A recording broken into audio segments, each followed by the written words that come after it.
Buenas tardes, vamos a dar inicio al tema del día de hoy, que es un recorrido sobre todos los temas que hemos revisado a través de preguntas. Les pido que, aprovechando como las preguntas son una sobre cada tema o cada semana, entonces, aprovechando el tema, hagan todas las preguntas que tengan que hacer, aclaren todas las dudas que tengan respecto a ese tema y luego pasamos a la siguiente pregunta que ya va a tocar otro tema y así sucesivamente, ¿no? Entonces, eso es lo que vamos a realizar hoy día. Si nos alcanza tiempo, revisamos el resto de las preguntas del boletín que les han pasado, pero si no, nos quedamos con estas 20 que van a ser representativas de todos los temas revisados. Empecemos por la número 1, que no necesariamente están en orden, ¿no? Dice, Claudia vivió en Europa desde la infancia, desde su infancia hasta la adolescencia, pues su padre era diplomático. Cuando finalmente su familia se estableció en el Perú y ella inició sus estudios universitarios, se percató que sus compañeras desaprobaban su comportamiento en las fiestas, considerándolo propio de varones. Lo que las amigas de Claudia desaprueban se relaciona con el concepto de conflicto sexual, sexo, género, sexualidad, orientación sexual. ¿Cuál es el concepto que está relacionado con esa desaprobación de sus amigas hacia su comportamiento en las fiestas? ¿Qué podríamos decir ahí? Pueden activar su micro, pueden... Uy, ¿lo moví? Lo moví. Ya, pueden activar su micro o pueden escribirlo como gusten, ¿no? Ah, de la Cruz, Gladys ya dijo rápidamente, es la respuesta C. Dice, la chica vivía en Europa, siendo adolescente regresa al país y sus compañeras critican su forma de comportarse en las fiestas. El concepto que está relacionado efectivamente con la situación, ¿no? Con la desaprobación de las amigas es el concepto de género. Bien, es correcto. La respuesta está en la letra C. Hemos visto que respecto a la sexualidad hay cuatro conceptos que son claves. El sexo, que tiene que ver con el aspecto biológico de la sexualidad, órganos sexuales y su funcionamiento. El género, que tiene que ver con el comportamiento, con lo que se espera de alguien, con lo que la sociedad espera. Y ahí están incluidas las amigas y puede ser o familiares, etcétera. Lo que la sociedad espera que haga por ser hombre o mujer, eso es género. Y el tercer y cuarto están vinculados con el aspecto psicológico, personal de la sexualidad, y me estoy refiriendo a lo que es identidad y orientación sexual.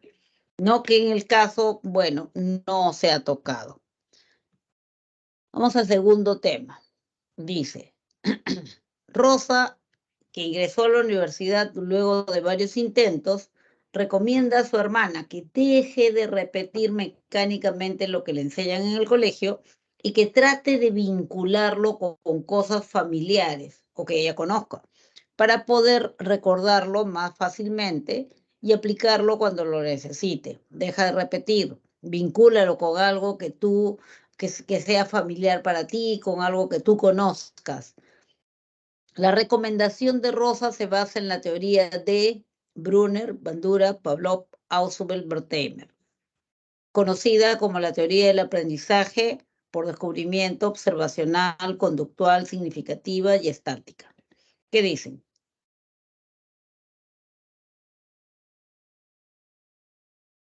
Deja de repetir y vincula lo que te están enseñando, o sea, lo nuevo, vincúlalo con lo que ya tienes, con lo que sabes, con lo que es familiar para ti, con lo que tú conoces. Esa teoría, ¿quién la propuso? Brunner, Bandura, Pavlov, Ausubel, Wertheimer, ¿qué dicen? D, dice Guadalupe, la propuso Ausubel, correcto, y se refiere al aprendizaje significativo.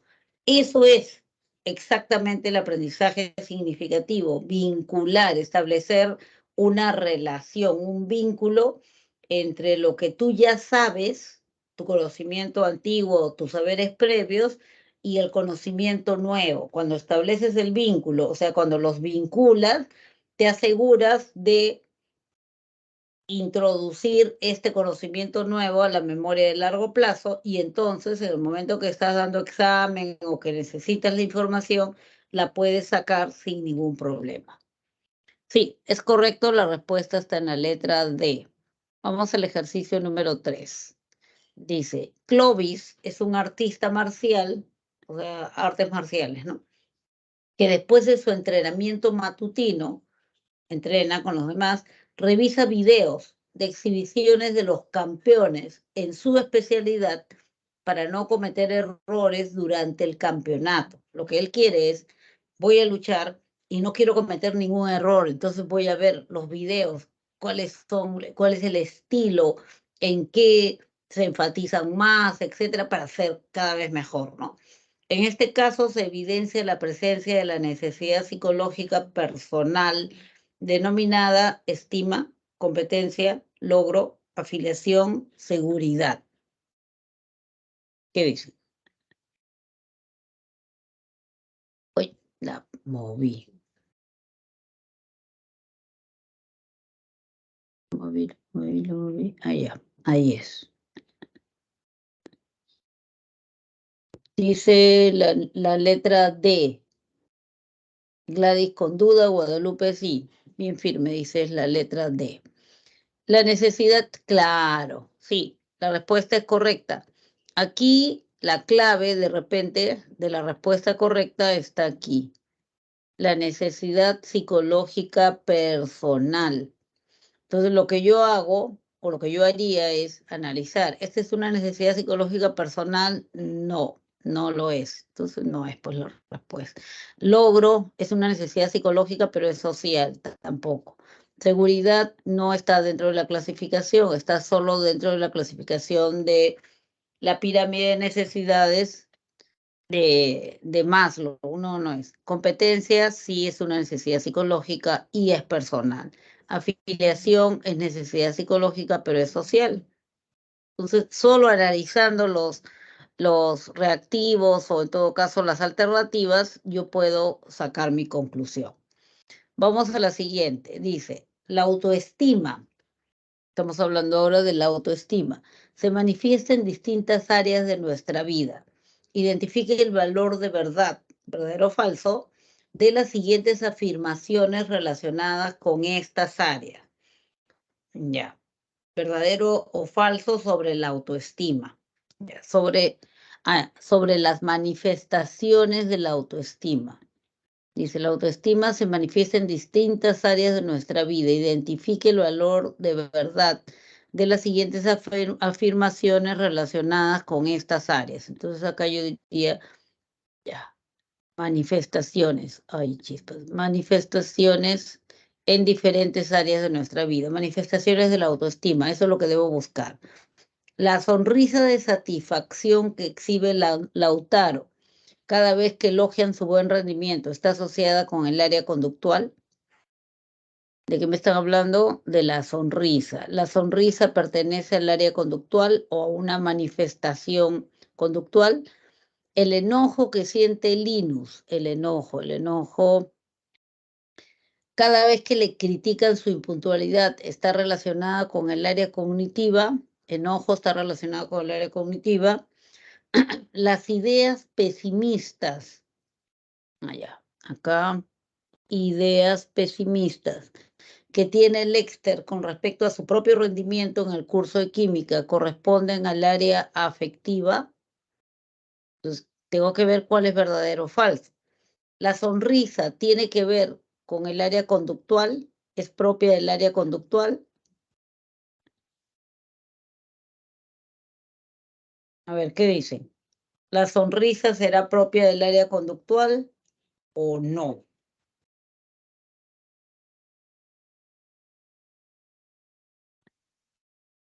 Ay, chispas. Otra vez lo moví, lo moví. ¿La sonrisa es propia del área conductual? ¿Sí o no? ¿Qué dicen? ¿Podemos considerar la sonrisa como una manifestación conductual? Otra vez. ¿Sí o no? A ver, desactiven su micro, o mejor dicho, activen su micro. Y me dicen, ¿la sonrisa será una manifestación conductual? ¿Será una manifestación afectiva? ¿Será una manifestación cognitiva? ¿Qué será?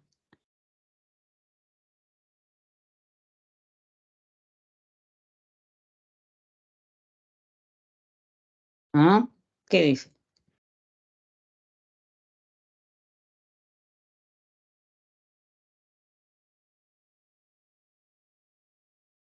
Ya. Bueno, entonces la sonrisa sí es una manifestación conductual. Cuando hablamos de manifestaciones conductuales, nos referimos o a la expresión facial o a las acciones, lo que yo hago o lo que muestro con mi expresión facial, ¿ya? Entonces, eso es conductual. ¿La sonrisa es propia del área conductual? Sí, eso es verdadero. Uy, no sé por qué se está moviendo. No sé por qué. Sí, eso es verdadero. Eso es verdadero. Sonrisa es conductual. El enojo es una manifestación cognitiva. ¿Qué dicen? ¿El enojo será cognitivo? ¿Sí o no? Nada, no dicen nada. Ya pues, el enojo es cognitivo, ¿no? Claro, el enojo es cognitivo. ¿Qué es cognitivo? Atención, percepción, memoria, inteligencia o razonamiento, pensamiento, toma de decisiones. ¿El enojo es parte de los procesos cognitivos? No. Entonces, el enojo no es una manifestación de tipo cognitivo, sería una manifestación afectiva. Las ideas pesimistas con respecto a, ya, yo soy malo en química, ¿es propio del área afectiva? ¿Qué dice?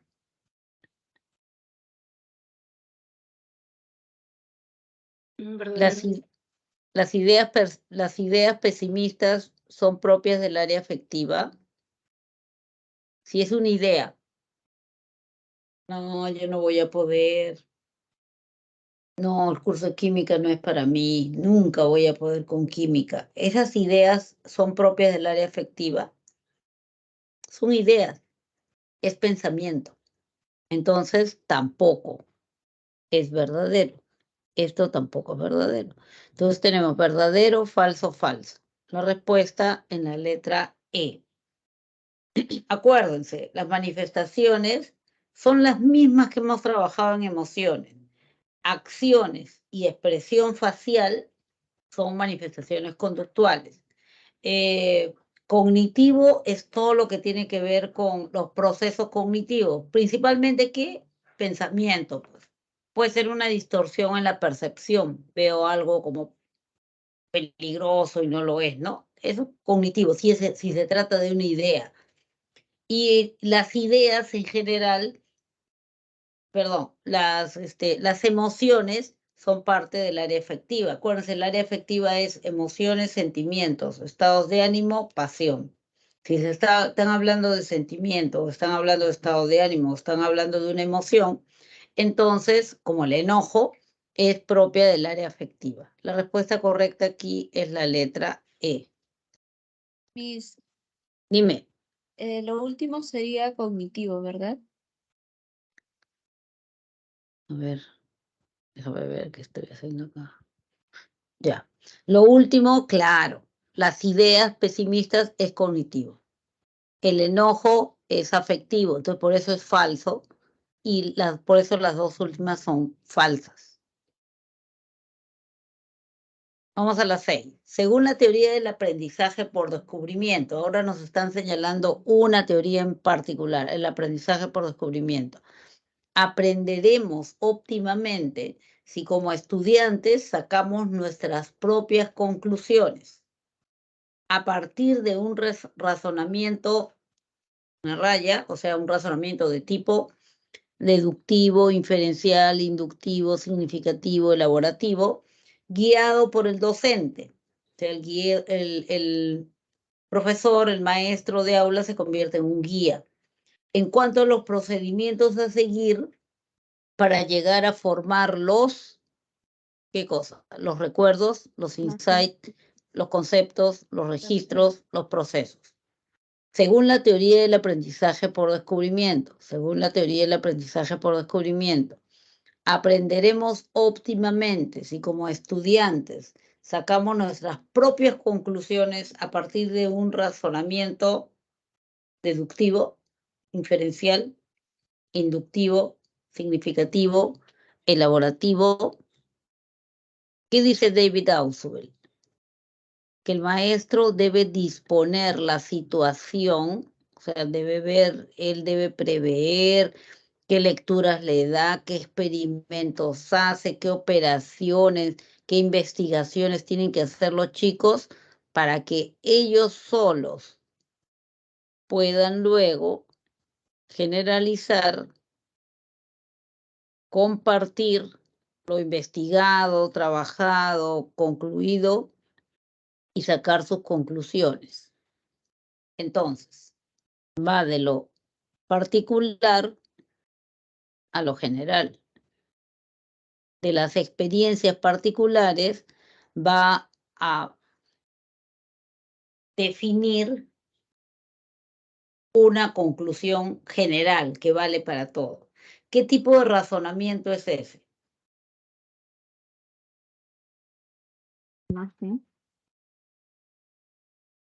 Deductivo, inferencial, inductivo, significativo, elaborativo. ¿Inductivo? Inductivo, bien por ahí. Es un razonamiento inductivo cuando tú vas de lo particular, o sea, de las experiencias cortas.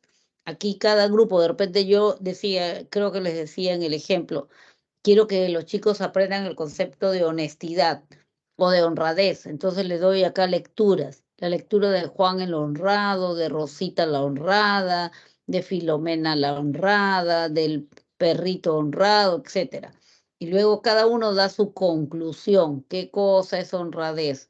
Y yo hago ahí un consenso, saco un consenso y saco una idea general. Entonces, a partir de un razonamiento inductivo guiado por el docente, en cuanto a los procedimientos a seguir para llegar a formar ¿qué? Recuerdos, insight, conceptos, registros, conceptos, obviamente conceptos. Entonces la respuesta correcta está en la letra C.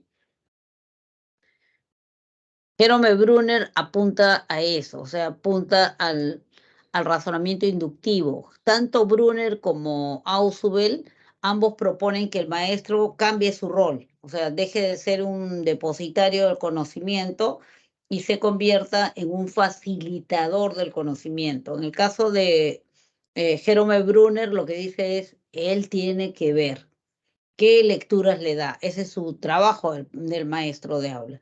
Ya, ¿quieres enseñarle tal concepto? ¿Cómo los vas a hacer que ellos descubran? A partir de estas lecturas o a partir de estos ejercicios o investigando sobre este tema o analizando tales cosas. Entonces, a partir de sus experiencias particulares, van a llegar a una conclusión general. Como muy bien dijo su compañera, ese es un razonamiento inductivo. ¿Ya? Vamos a la siguiente, que mira, nos fuimos hasta trastornos de personalidad. Dice, los trastornos de personalidad presentan patrones rígidos y desadaptativos. Esa es la definición. O sea, un trastorno de personalidad es un patrón desadaptativo de comportamiento. Que sea un patrón significa que mínimo 2 años que lo está exhibiendo. Y desadaptativo quiere decir que no tiene nada que ver con lo que yo espero de una persona de esa edad, ¿no? Con lo que espero de un muchacho de 20 años o de lo que espero de un adulto de 32 años. O sea, no tiene nada que ver. Por eso es un patrón desadaptativo, inadecuado, produciendo malestar en el sujeto y en su entorno. Lo que hace, la forma como se comporta, le genera malestar, se siente incómodo, molesto, desdichado, acosado, etcétera. Y a la vez incomoda al resto. Su forma de comportarse incomoda al resto. Relacione, dice, según corresponda dichos trastornos con los casos correspondientes. Y les habla de trastorno dependiente, evitativo y límite. Y les da 3 casos. Dora es una joven que cada vez que discute con su madre se siente intensamente enojada y se pellizca fuertemente en las piernas. Quiere decir que se autoagrede, ¿no es cierto? Segundo caso, cuando Eduardo va a comprarse ropa, pide a su novia que lo acompañe para que apruebe. O sea, no es para que simplemente le converse, lo acompañe, le haga compañía, sino para que apruebe lo que elige. Si no es así, si no está la novia que le pueda decir, aprobado, compra, no compra. No compra nada, no puede comprar nada, no compra nada. Y el tercer caso es Mary experimenta alta tensión, angustia, ¿no? Cuando tiene que conversar con personas nuevas y conocidas también. O sea, cada vez que se relaciona con alguien, ay, está toda angustiada. Le preocupa ser rechazada. ¿Cuál sería un ejemplo de un trastorno dependiente? De haberse convertido en un patrón rígido de comportamiento, ¿no? ¿Cuál? De Dora, de Eduardo, de Mary. De Eduardo. De Eduardo, ya está. Sí, porque dice que necesita que lo aprueben, si no, no puede hacer nada. ¿Cuál sería un ejemplo de trastorno evitativo? Nada de Mary. La de Mary. Experimenta alta tensión cuando tiene que conversar con personas nuevas y conocidas, claro, ¿no? No, prefiere evitar las conversaciones, así sean personas conocidas, porque no, se angustia demasiado. Ese es evitativo, sí, por lo tanto, evita. Y el trastorno límite es este, ¿no? Cada vez que discute con su madre se siente intensamente enojada, claro.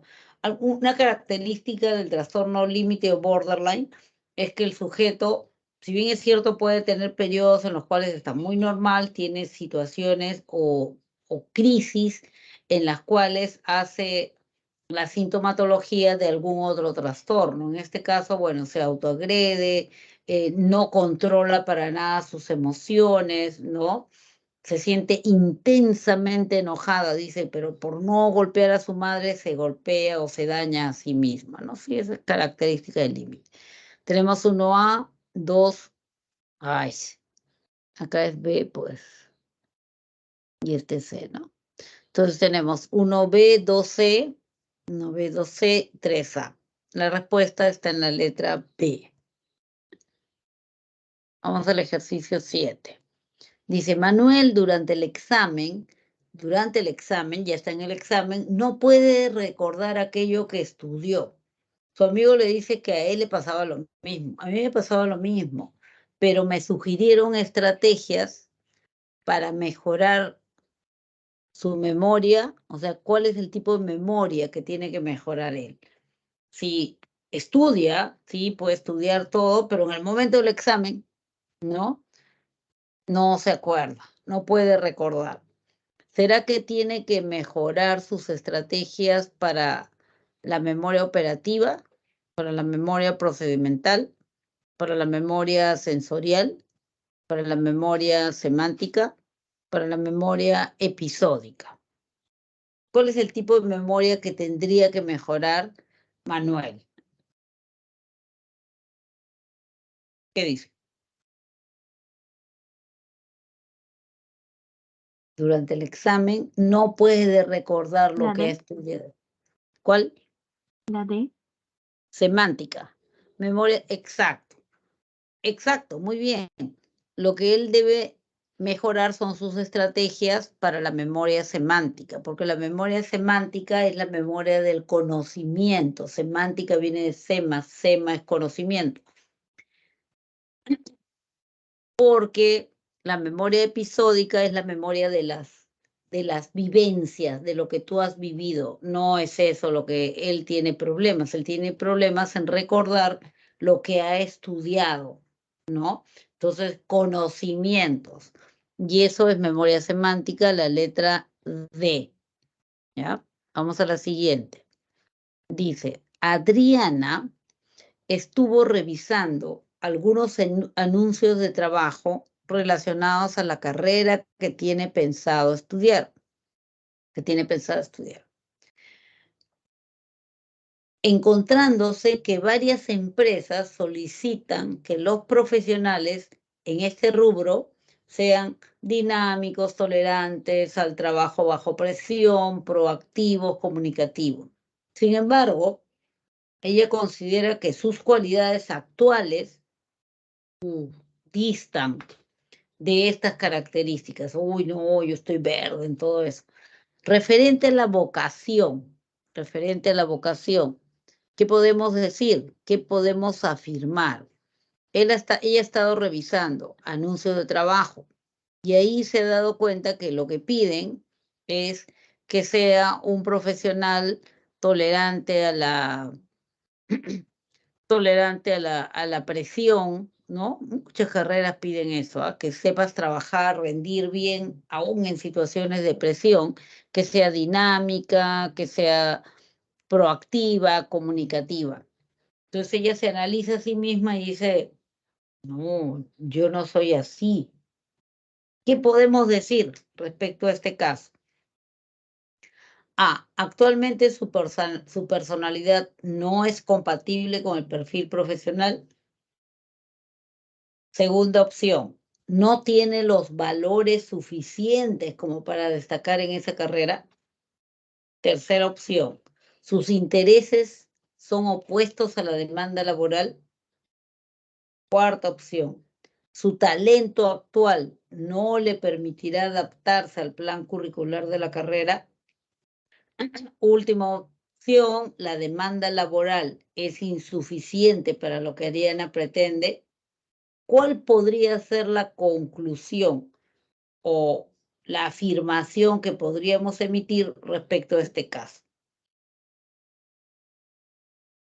Fíjense que aquí está hablando de su personalidad.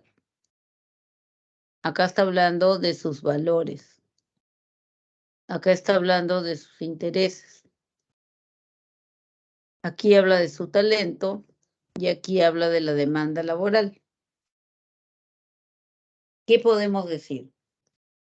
Respecto a la vocación, es correcto afirmar. ¿Qué podemos afirmar de lo poco que sabemos de Ariana? La. Que actualmente su personalidad no es compatible con el perfil profesional. Correcto. Esa es la respuesta correcta. Porque no me ha hablado de valores, no me ha hablado de intereses, no me ha hablado de talentos, no me ha hablado de demanda laboral, solamente me ha hablado de características de su personalidad, de la personalidad, y que ella ha visto de que todo lo que están pidiendo, no, pues ella no tiene todo, ¿no? Alguito tendrá, pero no tiene todo. Y eso es algo bastante común, ¿ah? Y ahí tienen que tener cuidado, porque para no desmotivarse ni nada por el estilo. O sea, es bastante común que ustedes, si ven en este momento el perfil profesional de la carrera que han elegido, se van a dar cuenta de que pueden existir características que ustedes no las tienen, porque el perfil profesional es el conjunto de características de personalidad que debe tener el estudiante o el profesional cuando acabe la carrera. No ahorita, que ni siquiera la ha empezado, cuando acabe la carrera. Ah, pero entonces, ¿para qué lo averiguo? ¿Para qué lo averiguas? Porque es importante que tú sepas en qué tipo de persona te vas a convertir. Entonces tú dices, pues, ay, dices trabajar bajo presión. No, no quiero eso. O liderar un grupo. No, a mí no me gusta mandar sobre otros. Pero si quieres ser administrador, necesitas eso. Trabajar bajo presión. Si quieres ser médico, necesitas eso. ¿Acaso un médico no trabaja bajo presión? Está el hombre desangrándose ahí, no va a decir voy a consultarlo con la almohada y regreso, no, o sea, inmediatamente tiene que tomar una decisión, o se hace esto o se hace esto otro. Eso es trabajar bajo presión. Entonces hay carreras que exigen ciertas características, entonces tú vas a ver el perfil profesional en la página web de la carrera, de la facultad, y vas a ver, y vas a decir, ah, caramba, sí, está bien. Sí, yo quiero tener esas características. Sí, me entusiasma saber que me voy a convertir en una persona así. Entonces ahí sí va a haber la compatibilidad, pero es importante que tú sepas que a través de toda la formación, no necesariamente académica, puede ser en la práctica misma, en qué te vas a convertir. ¿Ya? Entonces no se asusten si no tienen todas las características de personalidad.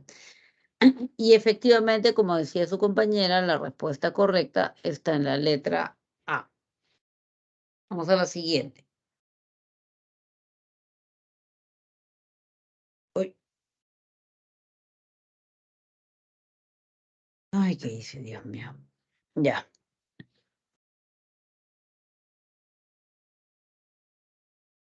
Los padres de Cindy no reprochaban a su hija cuando subía corriendo. O sea, no le decían nada porque la chica salía corriendo ni nada por el estilo. Subía y bajaba de los sillones. Hasta que un día tropezó e hizo caer el florero más caro de la casa.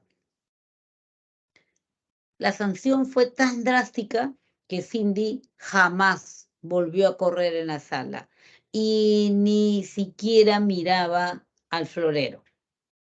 Respecto a la dimensión psicosocial que ilustra ese caso, ya si nos hablan de dimensión psicosocial, ya sé que se están refiriendo a los conflictos de Erik Erikson, ¿no?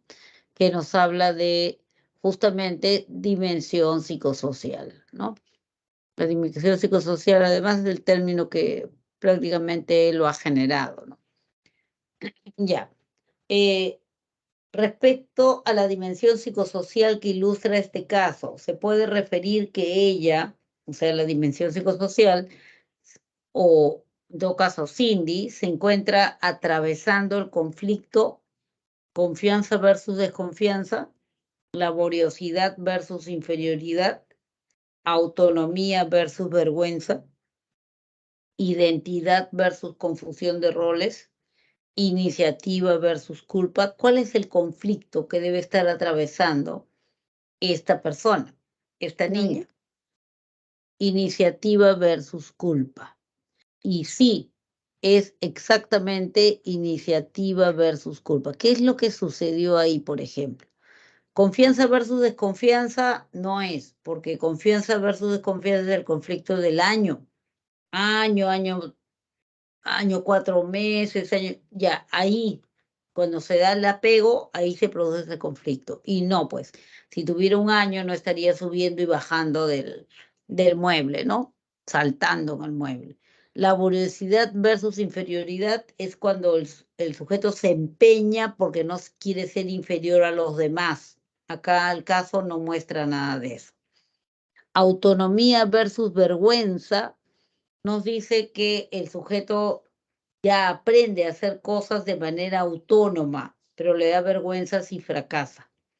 Y no está hablando de una actividad que haya aprendido o que haga de manera autónoma. Identidad versus confusión de roles es el conflicto del adolescente y no es el caso de un adolescente y no tiene nada que ver con los roles que va a asumir en la sociedad, nada por el estilo. Iniciativa versus culpa, sí.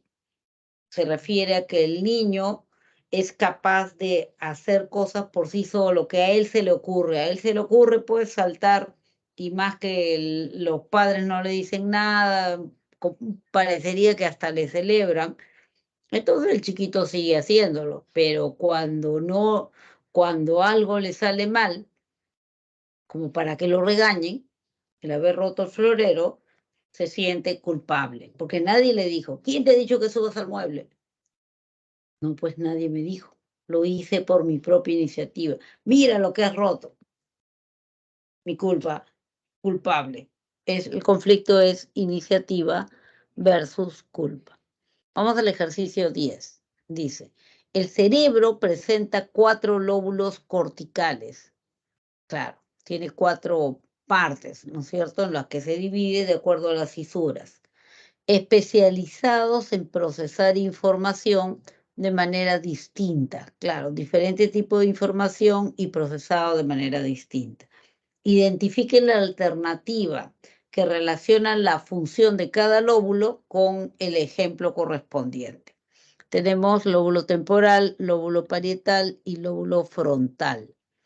Y los ejemplos son: A. Calcular el volumen del líquido al vaciar en una taza, sin derramar. B. Identificar al objeto por el sonido que produce al caer al piso. C. Realizar la señal de la cruz al pasar por una iglesia. Entonces, ¿cuál sería el ejemplo que ilustra la función del lóbulo temporal? La B. La B. Identificar el objeto por el sonido que produce. Correcto. ¿Por qué? Porque el lóbulo temporal es el que tiene todo que ver con la audición. ¿Cuál sería el ejemplo que evidencia la función del lóbulo parietal?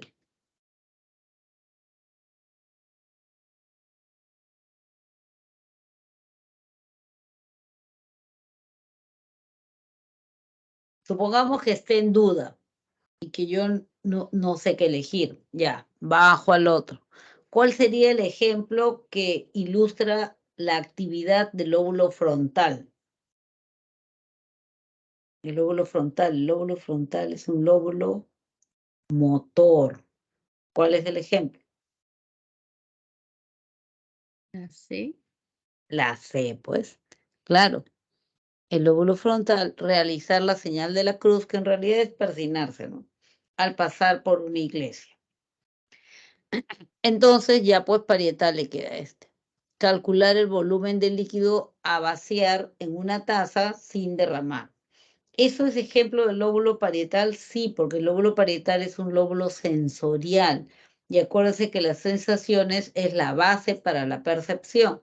Entonces, en el momento en que está vaciando el líquido en una taza o un recipiente determinado, tiene que percibir, tiene que calcular la profundidad, la cantidad, todo eso, ¿no?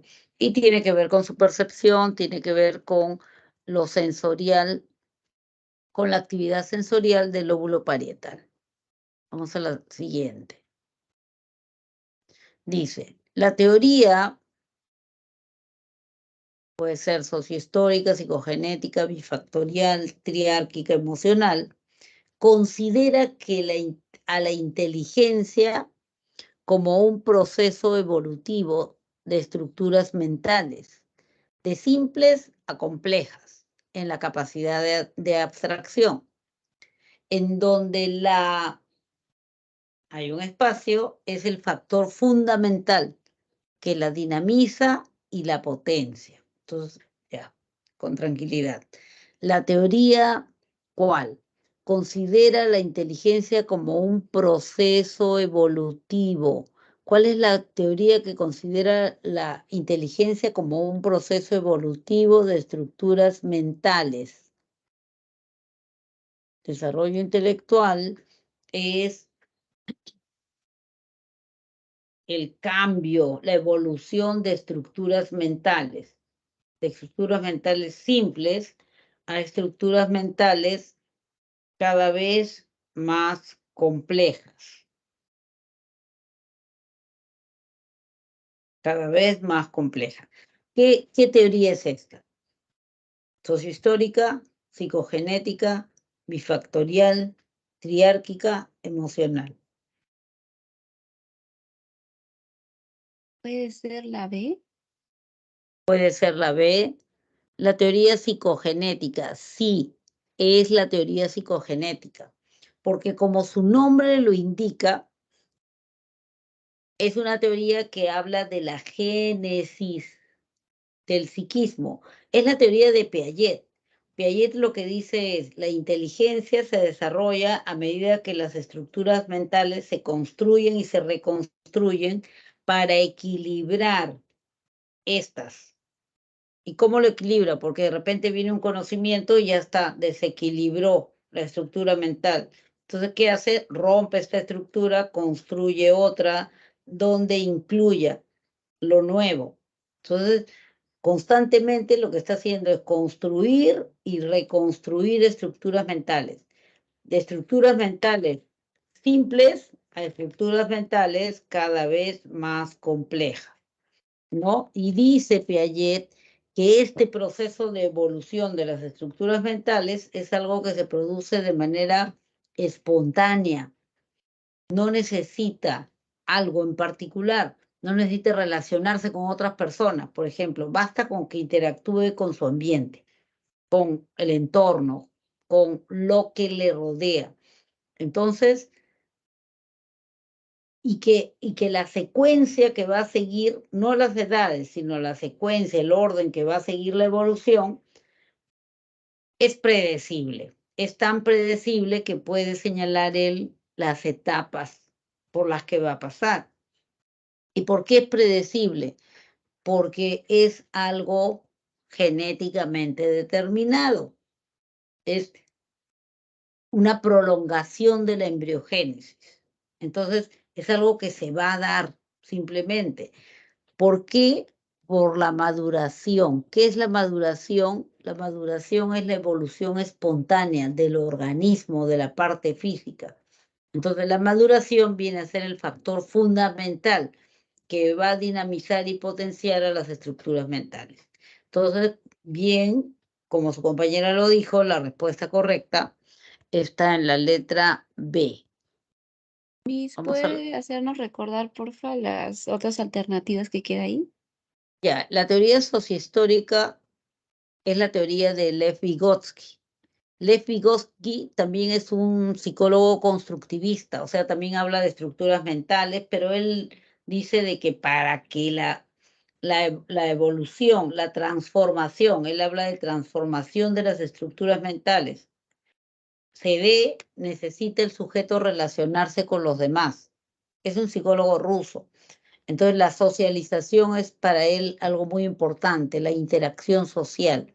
Entonces dice, en su interactuar con el aprendiz es del estudiante, al interactuar con los expertos son los niños que saben un poquito más o su maestro o su maestra. Entonces, al interactuar con los expertos, interioriza conocimiento. Al internalizar, que es la palabra que utiliza, conocimientos, las estructuras mentales se van transformando. Él no habla de una búsqueda de equilibrio, simplemente se transforma, ya es otra. Y en esa transformación es de que se va desarrollando la inteligencia. Esa es la teoría sociohistórica. ¿Por qué se le llama sociohistórica? Porque él resalta mucho la importancia, la necesidad de que el sujeto tenga una relación social para que pueda desarrollarse. La teoría bifactorial es la teoría de Charles Spearman, ¿no es cierto? La teoría bifactorial de la inteligencia dice que existe un factor G y un factor S. El factor G es espontáneo, hasta los 12 años, y el factor S es el factor aprendido. Es todo lo que tú has ido aprendiendo y te has ido fortaleciendo. Y es la que va a marcar tu rendimiento después de los 12 años. La teoría triárquica es la teoría de Robert Sternberg. La teoría que dice que hay tres clases de inteligencia en cada uno de nosotros. Inteligencia académica o analítica, que es la que miden todos los tests, la inteligencia creativa y la inteligencia práctica. y que la inteligencia práctica es la más importante porque es la que te permite solucionar los problemas de la vida, seguir adelante, adaptarte a las situaciones. La teoría de la inteligencia emocional es la teoría que desarrolló y de repente hizo conocer Daniel Goleman. Entonces dice de que es importante la buena gestión de las emociones para que tú puedas ser exitoso en la vida. ¿Ya? Entonces, esas son las teorías de la inteligencia que se han mencionado aquí. La segunda parte no se las explico mucho porque como son distractores, a veces en algunos casos está combinado de manera inadecuada, ¿no? No, a veces no tiene nada que ver con la teoría. Sí, esta sí es nueva. Dice, según la teoría de Raymond Cattell, que es uno de los teóricos también de la inteligencia, uno de los teóricos descriptivos, uno de los teóricos que tiene como objetivo medir la inteligencia también. La persona que sabe arreglar con facilidad celulares y televisores malogrados evidencia el tipo de inteligencia que él llamó una raya. En cambio, el sujeto que se orienta rápidamente en una ciudad desconocida muestra inteligencia de tipo. Raymond Cattell nos habla de dos tipos de inteligencia: inteligencia fluida, inteligencia cristalizada. Dice que la inteligencia fluida es la inteligencia que fluye espontáneamente, es la inteligencia que has heredado y es la inteligencia que no tiene nada que ver con tu nivel cultural o educativo, nada que ver. Más bien sí está determinada por tu rapidez perceptual, el que capta rápido los detalles, está determinada también por tu capacidad de razonamiento y cómo utilizas esos detalles para adaptarte a las situaciones, solucionar problemas. La inteligencia cristalizada, dice Cattell, es la inteligencia del aprendizaje, o sea, es la inteligencia que se basa, se sustenta. ¿En qué? En todo lo que has ido aprendiendo a través de la experiencia, a través de tus vivencias, de tu maestría, de tu doctorado, etcétera. ¿Ya? Entonces, según esta teoría, el sujeto que sabe arreglar celulares y televisores malogrados muestra inteligencia ¿de qué tipo?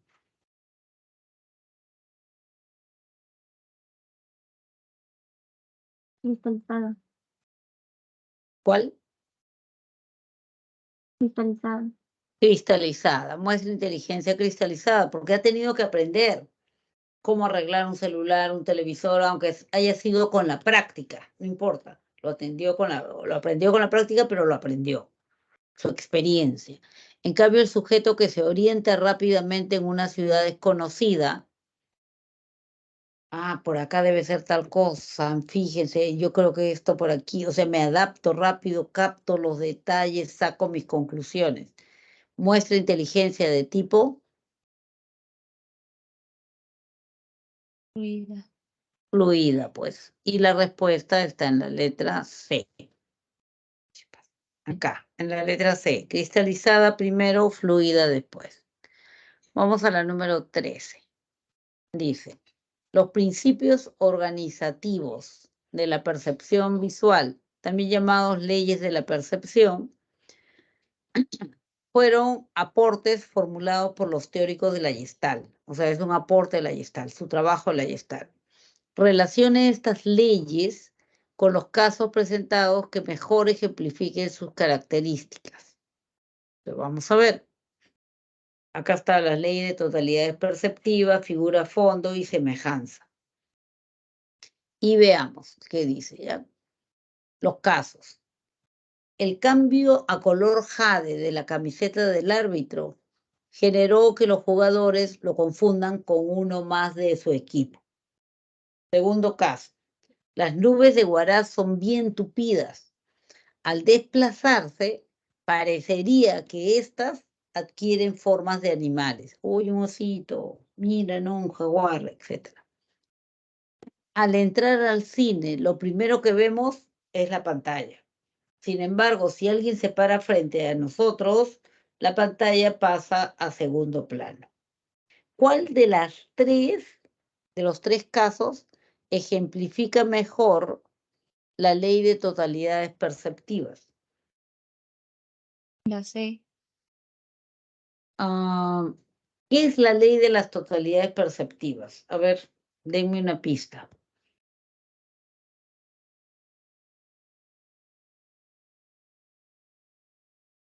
La ley de las totalidades perceptivas es la ley de la buena forma. Es la que utiliza el principio de pregnancia.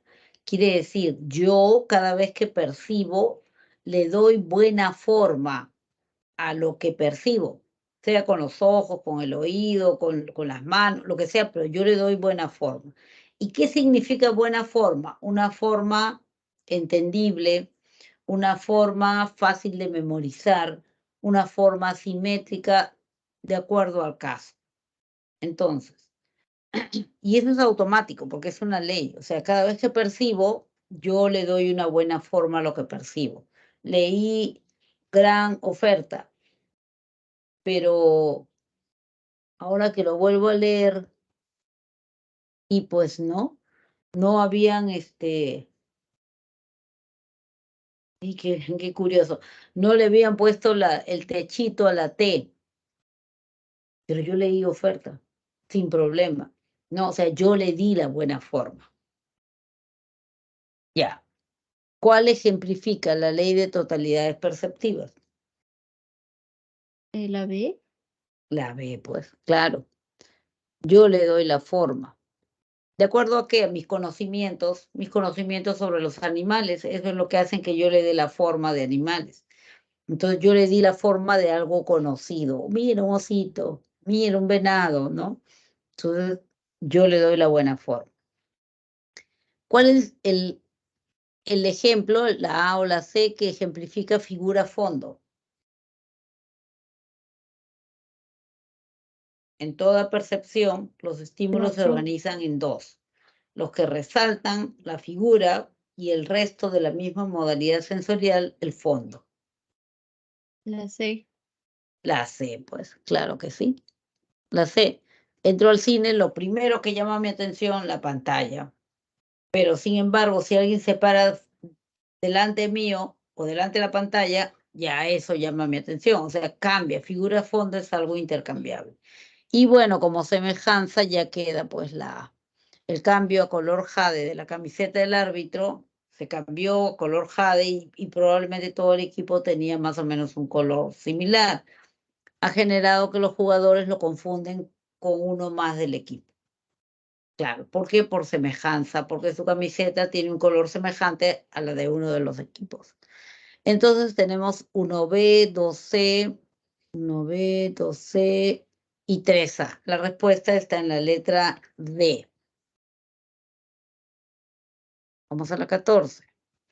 Dice, el psicoanálisis es una teoría explicativa de la personalidad. Es una teoría explicativa, claro, es una teoría explicativa. A continuación, identifique el valor de verdad de los siguientes enunciados respecto a sus planteamientos. Entonces, lo único que me está pidiendo es que yo verifique si lo que dice ahí es verdadero o falso de acuerdo al psicoanálisis. Nada más. Entonces dice, vamos a ver, el nivel preconsciente. Psicoanálisis nos habla de preconsciente, sí, nos dice, está lo consciente, lo preconsciente y lo inconsciente, que es enorme. El nivel preconsciente contiene los pensamientos que no están asequibles en ese momento, ¿verdadero o falso? Verdadero. Verdadero, claro que sí. Entonces puede ser la A, vale, puede ser la A o puede ser la B. Ya está. El ello es la instancia operativa que dinamiza la personalidad y se guía por el principio de realidad. Falso. Falso, no se guía por el principio de la realidad, sino se guía por el principio de placer. Todos los impulsos quieren ser complacidos. Entonces, acá tenemos, la segunda es falsa, esta ya la descarté. Los mecanismos de defensa son inconscientes y se manifiestan para atenuar la angustia. Verdadero. Verdadero, ya tenía la respuesta en realidad, ¿no? Sí, pero los mecanismos de defensa son el 20%, el 20% inconsciente que tiene el yo. Pero este 20% es inconsciente. Quiere decir que los mecanismos de defensa, al ser inconscientes, el sujeto no se da cuenta que los está aplicando. Pero sí es verdad de que si alguien te lo señala, tú puedes darte cuenta, ¿no? Y ahí ese es el propósito en realidad del psicoanálisis, que el sujeto pueda tomar conciencia de los recuerdos inconscientes que lo están molestando, ¿no? Entonces los mecanismos de defensa sí son inconscientes y sí se manifiestan, o sea, se evidencian, se presentan para atenuar la angustia. Calma, calma, ¿no? Para atenuar la angustia del ello. Vamos al 15. Hermelinda, después de 10 años de haber estado recluida en un penal por robo con agravantes, se dedica actualmente a la confección de ropa en un barrio diferente a donde inicialmente vivía. Con el producto de su trabajo, ha conseguido mantenerse económicamente ella y sus 3 hijos. Podemos afirmar que en este caso se produjo un proceso de socialización primaria, socialización terciaria, socialización cultural, socialización secundaria o corrección socializadora. ¿Qué pasó con Hermelinda? 10 años recluida en el penal y ahora se dedica a la confección de ropa, pero se mudó de barrio, salió de ese barrio y ahora se dedica confeccionar en su nuevo barrio, ¿no? Y ha conseguido mantenerse económicamente ella y a sus 3 hijos. ¿Qué se produjo en este caso? Una socialización terciaria, que también tiene como nombre ¿qué? Resocialización. Resocialización. Socialización terciaria o resocialización. Correcto. Eso es. Vamos al 16. Miss, Dice, una consulta. En la dime. pregunta anterior, yo recuerdo que existía la primera, la socialización primaria, la secundaria y la terciaria. Y también existe la correlación socializadora, la alternativa E. Esa no la No, recordaba. no, o sea, no es una forma de socialización. Puede ser una acción. Ah, este sujeto ha tenido una corrección socializadora, pero no es un tipo de socialización. Son distractores. A veces les ponen distractores que no son reales, que no existen, pero podrían existir. Claro, aquí me haría dudar. Una corrección, claro, se ha producido una corrección y ha sido socializador, o sea, lo ha vuelto a la socialización, a lo esperado por la sociedad, pero el término no existe como tipo de socialización. Es un Ok, Miss, distractor gracias. capcioso. Ujú. Vamos a ver este. Las emociones, dice, son un conjunto de respuestas que nos predisponen a reaccionar de cierta manera ante un estímulo. Entonces, ¿qué nos está diciendo acá importante? Ay, dice, lo mandé, ¿no? Ya. Nos está diciendo que las emociones son un conjunto de respuestas. O sea, cuando hay una emoción, no es solamente una reacción, una respuesta que se produce, sino un conjunto de respuestas que nos predisponen a reaccionar de cierta manera ante un estímulo. Relacione sus componentes con las situaciones que los ejemplifican. O sea, ya, los componentes de la emoción. La emoción tiene un componente subjetivo, que se refiere a sus pensamientos y a sus sentimientos, un componente conductual, que lo hemos visto hace un momento, que se refiere a su expresión facial y su actividad, su acción. Y un componente fisiológico que tiene que ver obviamente con la alteración del funcionamiento del organismo. ¿Cuáles son los casos? A, falta de aliento y respiración agitada. B, convicción de que era el ridículo. C, atracones frecuentes de comida. ¿Cuál sería un ejemplo del componente subjetivo? La B. Correcto. La B, porque me está hablando de la convicción. O sea, está plenamente convencido de que va a hacer el ridículo. Ese es su pensamiento. No, si salgo voy a hacer el ridículo. Es parte del componente subjetivo, es un pensamiento. ¿Cuál sería un ejemplo del componente conductual? La C. Atracones, cambios en la acción o en la expresión facial. En este caso, en su acción. Comía normalmente, ahora se da atracones de comida. O sea, agarra y empieza a comer, a comer, a comer, a comer, a comer y no para. Eso es un atracón de comida. Y el componente fisiológico, ejemplo del componente fisiológico, indudablemente es la falta de aliento. Ya no puedo respirar, su respiración agitada, ¿no? Entonces es una alteración fisiológica. Entonces tenemos 1B, 2C y 3A. La respuesta correcta está en la letra A. Acá. Y vamos al ejercicio 17. En una conferencia, un psicólogo manifiesta, dice, ¿no? No estamos determinados por fuerzas ocultas. No estamos determinados por fuerzas ocultas. El ser humano tiene la capacidad de elegir los caminos que desea recorrer en su vida y asumir la responsabilidad de su actuar. Relacionando ello con los enfoques psicológicos, identifique los enunciados correctos. El psicólogo critica la perspectiva del enfoque psicodinámico. 2. Se evidencia que el psicólogo defiende una postura conductista. 3. La expresión del psicólogo denota una perspectiva humanista. A ver, dice, no estamos determinados por fuerzas ocultas. Eso es falso. El ser humano tiene la capacidad de elegir los caminos que desea recorrer en su vida y asumir la responsabilidad de su actuar. Volvemos a las alternativas. El psicólogo critica la perspectiva del enfoque psicodinámico.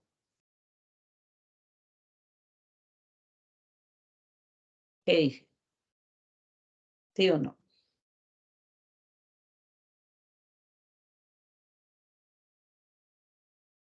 ¿Qué está criticando ahí? No estamos determinados por fuerzas ocultas. El enfoque psicodinámico nos habla de fuerzas ocultas que determinan tu forma de ser, de sentir. ¿Sí o no? ¿Esos serían los conflictos inconscientes? Claro, pues, eso sería lo inconsciente. Las fuerzas ocultas sería el inconsciente, porque no somos conscientes, no sabemos el contenido. Entonces, ¿el psicólogo critica la perspectiva del enfoque psicodinámico? Sí, es verdad. Ya. ¿Se evidencia que el psicólogo defiende una postura conductista? Falso. Falso, claro que no. No habla, para nada se le puede relacionar con el conductismo. ¿La expresión del psicólogo denota una perspectiva humanista? Verdadero. Verdadero. ¿Y saben cómo se dan cuenta aquí que tiene una perspectiva humanista? Porque nos habla de la capacidad de elegir. Los psicólogos humanistas resaltan mucho la capacidad de elección. Tu poder está en tus manos. Tú decides tu destino, ¿no?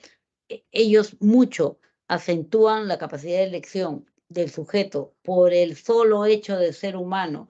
Tú puedes autorrealizarte y ser feliz. Entonces, es verdad, el psicólogo denota una perspectiva humanista.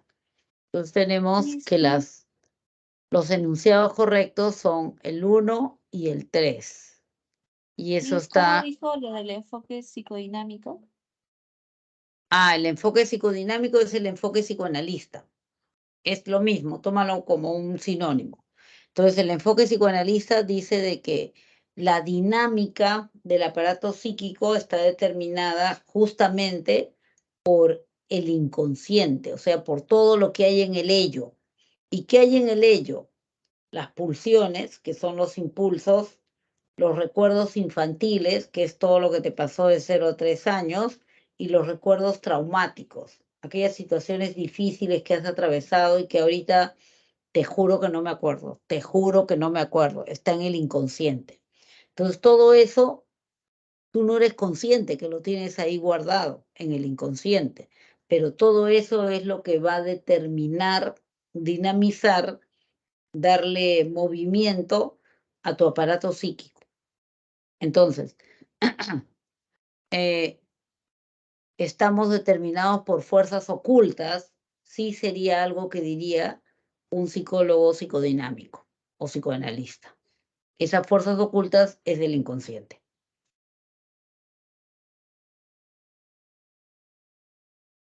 Vamos a la 18. Cuando la abuelita llegó de visita a la casa de su hijo, su nieta Anaís la señaló y gritó, Lita.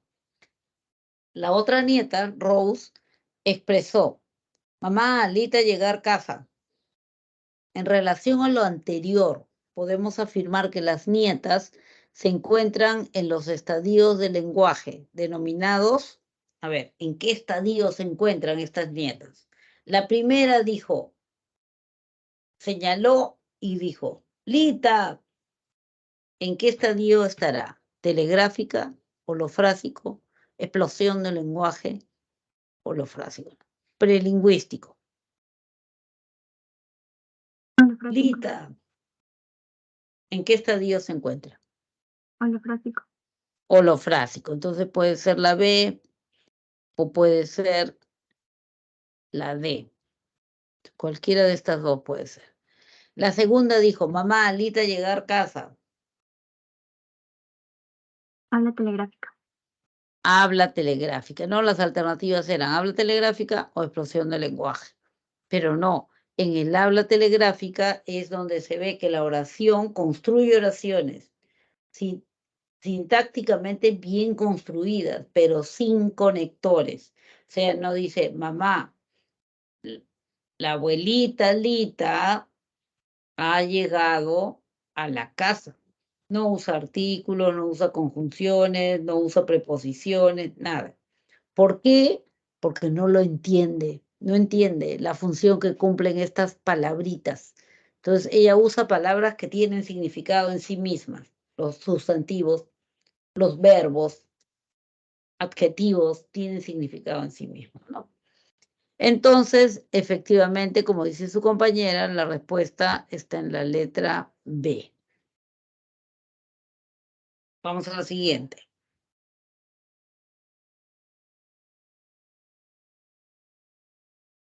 Uy, no. Todavía no. Eran 19, 18 nomás. 18. Y acá hay una 19. No. Está bien, son 18 nomás. Pero tenemos la separata, ¿cierto? Entonces, vamos a agarrar eso, ¿no? Agarrar eso y lo tenemos aquí.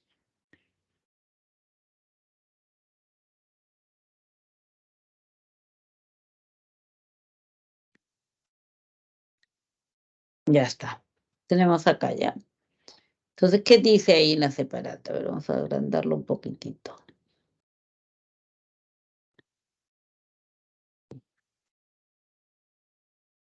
19.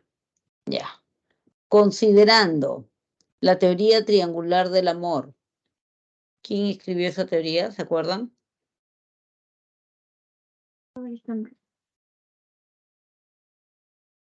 Wilhelm Stern, ¿no es cierto? Considerando la teoría triangular del amor, intimidad, pasión, compromiso. Seleccione sus componentes con las expresiones que lo ilustran. Roxana, ni bien ve a su enamorado, siente la necesidad de acercarse para besarlo. Manuel, ha programado para el verano del próximo año casarse con Gabriela. Jesús, sabe qué ropa le puede comprar a su pareja para alegrarla. Ya está. Entonces, ¿cuál sería un ejemplo de intimidad?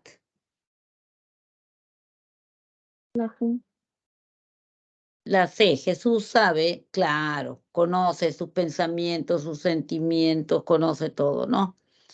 Ay, pero acá no, ¿cómo le hago la...? ¿No? Ya, la C, acá. Pasión, ¿cuál sería un ejemplo de pasión? La, La A, claro, el deseo, la atracción. Ni bien ve a su enamorado, ya quiere besarlo. Y el compromiso, la B, ¿no? Manuel ha programado para el verano casarse, quiere mantener su relación. Entonces tenemos 1C, 2A, 1C, 2A, 3B. La respuesta está en la letra B. Miss, ¿puede explicar un poquito más sobre eso? Porque recuerdo que era un triángulo y donde se podía deducir Claro. cierto Por eso tipo de se llama relación. teoría triangular del amor. Entonces lo que él Ajá. sostiene es de que para hablar de amor verdadero tienen que existir los tres elementos: intimidad, pasión y compromiso. La intimidad es el compartir mundo subjetivo. O sea, yo tengo intimidad con alguien, o sea, lo más privado que tú tienes es tu subjetividad, tus pensamientos, tus sentimientos. Nadie va a saber lo que piensas si tú no le dices. Nadie va a saber lo que sientes si tú no le das una señal. Si tú decides compartir eso que es tan propio, tan tuyo, tus pensamientos y o tus sentimientos con alguien, tú tienes intimidad con esa persona. Entonces, debe existir la intimidad, esa confianza tiene que existir en una relación de pareja, dice Robert Stern. Pero también no es suficiente, tiene que existir también la pasión. La pasión es la atracción con deseo de exclusividad. Quiero a esa persona, quiero estar con ella, la deseo. Ya. Pero también tiene que existir el compromiso. El compromiso es la voluntad de que la relación se mantenga. Entonces, el compromiso es trabajar para que la relación continúe, hacer todo lo posible porque la relación se perdure a través del tiempo. ¿Ya? Entonces dice, si no existen los tres elementos, no estamos hablando de amor verdadero. Si existe solamente uno de los tres, son diferentes tipos de relación. Si existen dos componentes, tampoco es amor verdadero. Otros tipos de relación, amor romántico, amor fatuo, amor superficial, etcétera, pero no amor verdadero, ¿ya? Entonces, para que haya amor verdadero se necesitan los tres elementos. Vamos a la 20. Dice, Carlos y Gabriela se hicieron amigos en un retiro organizado por la parroquia en la que se bautizaron. Después de separarse por un tiempo, se han vuelto a contactar y ahora nuevamente están saliendo juntos con la misma confianza, como si no se hubieran separado nunca. De acuerdo con la teoría de Robert Sternberg, los amigos evidencian en su comportamiento el componente que él denominó compromiso, pasión, sensualidad, intimidad, afectividad. ¿Qué componente muestran estos muchachos? Acabamos de ver que los elementos son tres: intimidad, pasión, compromiso. El resto son distractores: sensualidad, afectividad, ya esos son distractores. Solamente intimidad, pasión, compromiso son los únicos que mencionó Robert Sternberg. Entonces dice, de acuerdo con la teoría de Robert Sternberg, los amigos evidencian en su comportamiento el componente denominado. ¿Cuál componente están mostrando que sí tienen? Intimidad. Intimidad, pues. Sí. La respuesta correcta está en la letra D. D. Vamos a la otra. Dice, la adolescencia representa una etapa crítica para tomar decisiones relacionadas con la elección de una carrera profesional. La adolescencia representa una etapa crítica para tomar decisiones relacionadas con la elección de una carrera profesional. De igual forma, situaciones relacionadas con una aparición tardía de las características sexuales, puede ser primarias o secundarias, puede generar en el adolescente un sentimiento de inseguridad que podemos asociar a la crisis que Erickson denominó. Ahí tienen que buscar cuál es la crisis. Entonces, bueno, lo primero es como una introducción, ¿no? La adolescencia representa una etapa crítica para tomar decisiones relacionadas con la elección de una carrera profesional. También, de igual forma, situaciones relacionadas con una aparición tardía de las características sexuales primarias o secundarias pueden generar en el adolescente un sentimiento de inseguridad, que lo podemos asociar con la crisis que Erickson denominó. ¿Cuál Claro. sería ahí la alternativa que tiene las palabras justas? Elijamos la primera. Situaciones relacionadas con la aparición tardía de las características sexuales, ¿qué? ¿Primarias o secundarias?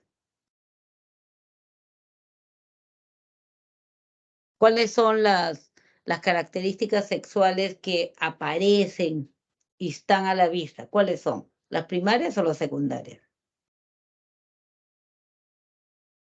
Las primarias. No, las primarias son las características relacionadas con la maduración de las gónadas sexuales, la primera eyaculación y la menstruación. La, la segregación de testosterona por parte de los testículos, la segregación de progesterona y estrógeno por parte de los ovarios. Pero eso no es algo que está a la vista. No le generaría un conflicto, porque nadie se enteraría. O no necesariamente, ¿no? Pero dice, situaciones relacionadas con una aparición tardía de las características sexuales, ¿cuál? Secundarias. Secundarias, pueden generar en el adolescente un sentimiento de inseguridad. No, que no me crece el pecho, no, que mi cuerpo está flaco, mis hombros no se anchan, ¿no? Que lo podríamos asociar a la crisis que Erickson denominó. ¿Cuál es la crisis del adolescente? Identidad versus confusión de roles. Claro, claro, el hecho de que no aparezcan los cambios corporales en el adolescente, a la edad que lo está esperando con desesperación, puede provocar crisis en su identidad, porque va a decir, y o sea, pero entonces, ¿por qué tengo este cuerpo que no es de mujer, que no sé qué cosa? O sea, es problemas con su identidad, ¿no? La crisis de identidad versus confusión de roles, en general. La respuesta está en la letra B, ¿no? Los adolescentes tratan de buscar su singularidad, de descubrir quiénes son, cuáles son sus fortalezas, qué tipo de funciones será más conveniente desempeñar. Bueno, está hablando más de la identidad en cuanto a roles, ¿no? Pero sí, las características sexuales secundarias son importantes, ¿no? Vamos a la 22. Dice, Manuel es un policía conocido por aplicar las reglas de manera inflexible, sin importar las razones que expliquen la transgresión, sin importarle las razones. En cambio, Luis evalúa las circunstancias en las que pudieron cometerse las faltas y decide en función a sus principios éticos. O sea, Manuel y Luis son policías, llegando incluso a no aplicar castigo alguno. De acuerdo con la teoría de Lawrence Kohlberg, Lawrence Kohlberg nos habla de razonamiento moral, ¿no es cierto? Lawrence Kohlberg nos habla de 3 etapas en el razonamiento moral y nos dice que el razonamiento moral es la justificación que da la persona para decir que algo está bien o que está mal. No interesa que decida. O sea, no es, sí interesa pues, pero no es lo más importante. Lo más importante es cuál es la justificación que da para yo saber en qué nivel del razonamiento moral se encuentra o está usando. Entonces, él habla de 3 etapas en el razonamiento moral. Razonamiento moral preconvencional, convencional y postconvencional. Entonces dice, ya, de acuerdo con la teoría de Lawrence Kohlberg, Manuel tendría un desarrollo moral o mostraría, yo hubiera puesto mostraría un razonamiento moral convencional, preconvencional, postconvencional, ¿cuál de ellos? Manuel, ¿no? Manuel dice, aplica las reglas de manera inflexible, sin importarle las razones que expliquen la transgresión. ¿Qué tipo de razonamiento moral está evidenciando? Las reglas son las reglas, se cumplen, porque es la ley.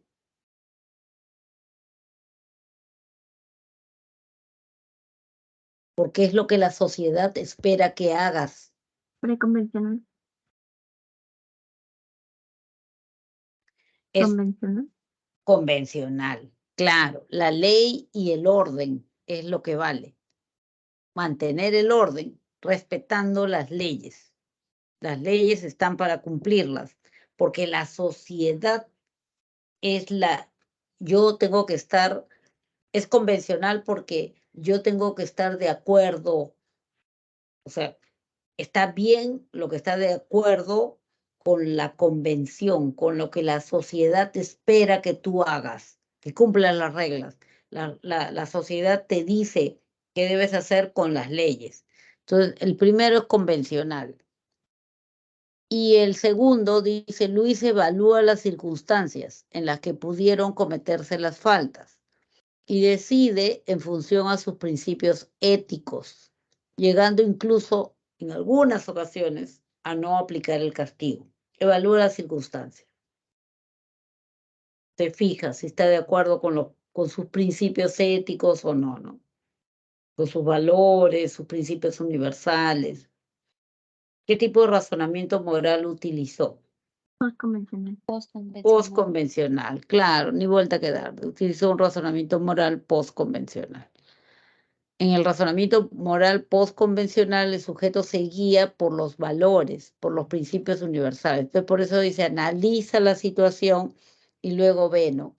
Según las circunstancias, bueno, llegando incluso a dejar pasar algunas veces, ¿no? Sí, mira que es un señor mayor, que está con problemas por, qué sé yo, ¿no? Tiene que ir a ver a su esposa que está mal o algo así, ¿no? Dilemas morales, ¿no? En función a principios éticos. Disculpe, ¿el preconvencional en qué consistía? El preconvencional es cuando el sujeto todavía no tiene una moral clara, o sea, no tiene todavía autonomía no tienes claros los valores morales. Entonces, él utiliza la moral de los otros. Su moral es heterónoma, porque es como si tomara prestada la moral de los otros, ¿no? La moral de la mamá, del papá o de la persona que él lo ve como autoridad. Entonces dice, no, eso está bien, porque mamá dice que está bien. No, eso está mal porque papá dice que un niño bueno no hace eso. Pero ya cuando crece no, eso está bien porque me van a premiar. Los otros me van a premiar a mí. O sea, me reporta un beneficio. No, eso está mal porque no me meten a la cárcel. Entonces, Eso es un razonamiento moral preconvencional. Yo actúo en función a lo que me premia o me castiga. O sea, ese es mi criterio para considerar que algo es bueno o malo. Es bueno si me favorece. Me favorece, pues me van a pagar $1000, pero vas a pasar droga. Sí, pues, pero me va a dejar plata, ¿no? Me conviene. O sea, ese es un razonamiento moral preconvencional. No, eso es malo, no, yo no voy a hacer eso porque me meten a la cárcel. También es preconvencional, pues, porque es por el castigo no lo hago, no es que dejo de hacerlo porque me parece que va a dañar a la gente o algo por el estilo, sino porque, no, si me descubren, me meten a la cárcel. Eso es preconvencional. En función a si me premian o me castigan. ¿Me van a premiar, me va a beneficiar o me va a perjudicar? En ese caso hablamos de preconvencional. Colbert dice que esta forma de razonar moralmente es propia de los niños de 4 a 10 años, pero no, o sea, si bien es cierto, es propia de ellos, no es exclusiva. O sea, cualquiera que actúe o que razone moralmente de esa manera, no, esto me beneficia, me conviene. O sea, no está actuando en función, no está juzgando en función a sus principios. Está bien, es lo honrado, es lo justo, es lo digno. No, sino me conviene, entonces está bien. No, esto no me perjudica, entonces está mal. Eso es un razonamiento moral preconvencional. Ya, listo. Entonces dice, Rosario suele sonrojarse durante las clases si algo se le cae o provoca algún ruido con su carpeta. Ella cree que todos sus compañeros se dieron cuenta porque siempre la están mirando. Esta forma de pensar la podemos relacionar con el concepto denominado moral convencional, audiencia imaginaria, pensamiento dialéctico, fabulación personal, moral preconvencional. Ese creer de que la gente siempre está pendiente de mí. Todo lo que se diga es en función a mí, es una indirecta que me están mandando. ¿Cómo se llama eso? Audiencia imaginaria. Audiencia imaginaria, bien dicho, audiencia imaginaria. La respuesta es la D. Es un error, producto del egocentrismo racional. Yo soy tan bueno, tan brillante, razono tan bien que creo que todo el mundo se dio cuenta y ahora me está mirando, ¿no? Eso es. Audiencia imaginaria es la idea de estar bajo una constante observación y evaluación, lo que puede generar dificultades, ¿no? Sobre todo generacionales o en el área emocional. La respuesta es la D correctamente, ¿no? Vamos a la 24. Dice, Orestes trabaja medio tiempo con su padre durante el verano para que éste lo apoye en continuar estudiando la carrera de educación. Ya, papá, yo te voy a ir a ayudar al trabajo, medio tiempo, todo el verano, pero tú me sigues pagando mi carrera de educación. La decisión de Orestes ilustra un tipo de motivación denominada, también motivado en ayudar a su padre, porque le va a pagar la carrera. Entonces, su motivación podríamos llamar una motivación de logro, de competencia, intrínseca, autodeterminación, extrínseca. ¿Qué tipo de motivación evidencia este muchacho?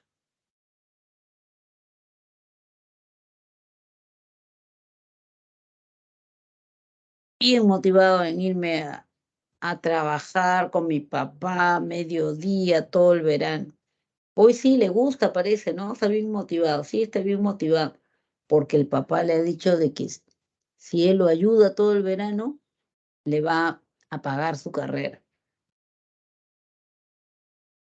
¿Qué tipo de motivación es? Extrínseca. Extrínseca. Claro, extrínseca.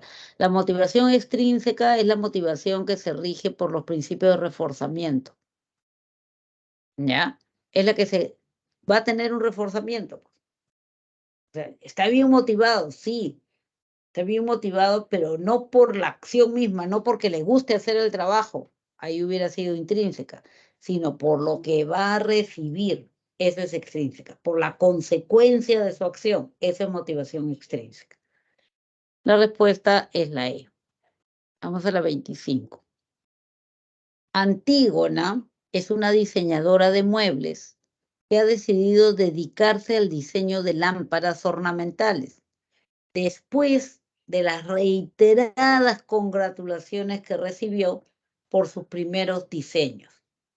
De acuerdo con la jerarquía de necesidades de Abraham Maslow, la pirámide de necesidades que encontró Abraham Maslow, en este caso se ilustra la satisfacción de la necesidad denominada autorrealización. O sea, ¿cuál es la necesidad satisfecha, no?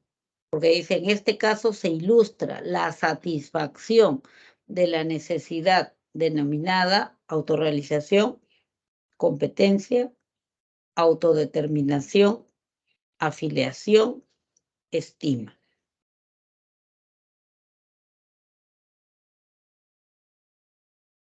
¿De cuál necesidad han hablado ahí que ha sido satisfecha?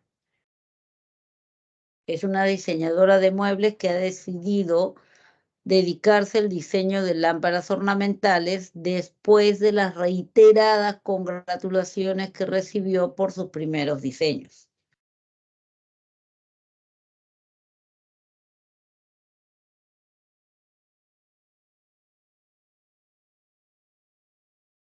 ¿Qué necesidad fue satisfecha en ella?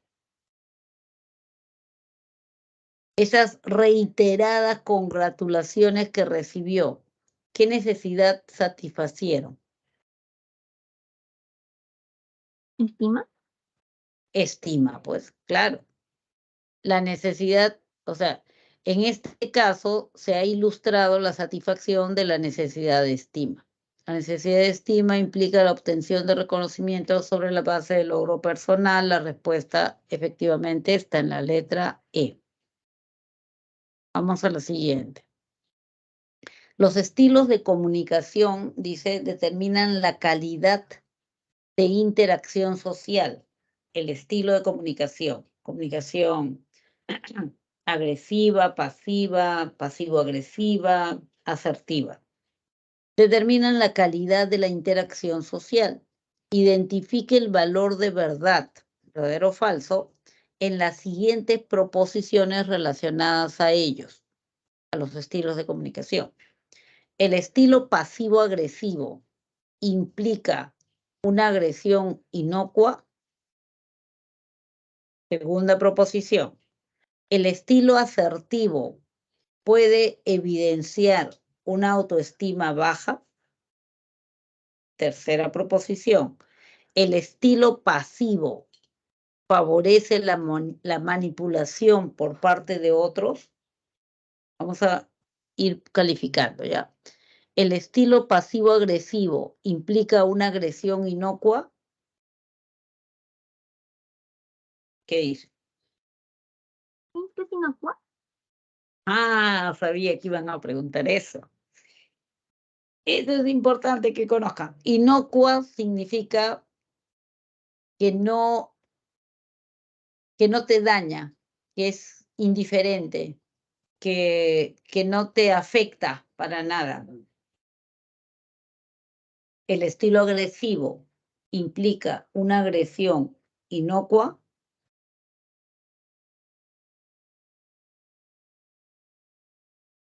Una agresión sin importancia, que no te daña. ¿Verdadero o falso?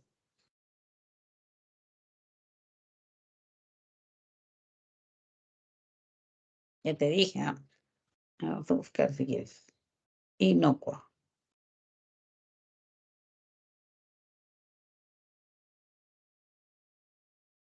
Que no hace daño, ni físico ni moral. Eso es inocua. El estilo pasivo-agresivo implica una agresión inocua.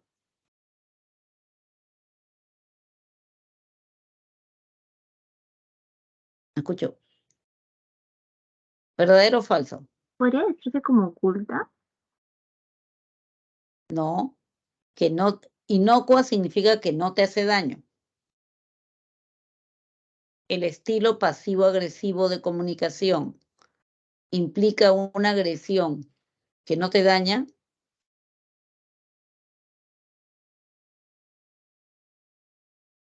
si alguien es pasivo-agresivo contigo o con alguien, con X persona, ya. Juanito se burla de Roberto, Roberto no dice nada, reacciona pasivamente, pero al momento que sale para el baño, lleva un plumón y escribe en todas las paredes que el fulanito es un tal por cual, un hijo de no sé quién, etcétera, etcétera. Eso es un pasivo agresivo, porque lo ha agredido indirectamente. Entonces lo que ha hecho es manchar su imagen. Eso es una agresión inocua. ¿Sí? Es inocua, no tiene importancia. No te daña. Sí lo daña A nivel moralmente. Sí. psicológico. Claro, le daña moralmente, moral y psicológicamente. Entonces el estilo pasivo-agresivo es agresiva de todas maneras. Al ser agresivo, la agresión no es inocua, sino la agresión es evidente. Va a dañar. El pasivo-agresivo o manipula a alguien o lo agrede indirectamente. Y agresión es agresión. O sea, de todas maneras lo daña. De repente no físicamente, pero sí moralmente. Entonces, esto es falso. ¿El estilo asertivo puede evidenciar una autoestima baja? Falso. Falso también, pues claro. Pero mira, hay gente que sí lo piensa así, dicen, ah, sí, porque tú te dejas, que no sé cuánto, no tienes buena autoestima, por eso no vas y le pegas, anda, pégale. Pero no tiene nada que ver con la autoestima, al contrario. ¿El estilo pasivo favorece la manipulación por parte de otros? Verdadero.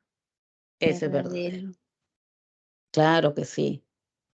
Una persona que tiene una comunicación pasiva es manipulado por otra persona, casi siempre. Entonces tenemos falso, falso, verdadero y la respuesta está en la letra B. Falso, falso, verdadero, la letra B. Vamos a la 27. Dice, oye, pese a que sus familiares y amigos no concuerdan con ella, o sea, no concuerdan, ni los familiares ni los amigos concuerdan, no están de acuerdo con ella, Tiamat considera que tiene unas orejas muy grandes y solo piensa todo el día, solo piensa en el día en que se las pueda operar por un cirujano plástico. Está obsesionada con sus orejas. En este caso, está presente el concepto de imagen corporal, escucha activa, apariencia física, esquema corporal, visión personal. ¿Cuál es el concepto? Imagen corporal. Imagen corporal, correcto. Porque es la imagen corporal es la percepción que tú tienes de tu cuerpo, que tú tienes sobre tu propio cuerpo. En el caso de Tiamat, la percepción que ella tiene es que sus orejas son grandes y que necesitan ser operadas. A pesar que la familia, los amigos le dicen, no, son grandes, pero tampoco descomunales, no pasa nada, ¿no? Pero ella sí cree que debe operarse. Vamos a la 28. Mientras Joaquín se esforzaba por concentrarse sin éxito en el curso de química, su hermano menor, Alberto, se divertía viendo la televisión, sin que nada lo distrajera, y por momentos se entusiasmaba tanto que alzaba el volumen, ante lo cual Joaquín no podía evitar dirigir su atención a lo que pasaba en la tele, y luego regresaba a su estudio. Por tanto, al final, Joaquín, o sea, el que estudiaba, no recordaba lo suficiente del curso que había intentado repasar.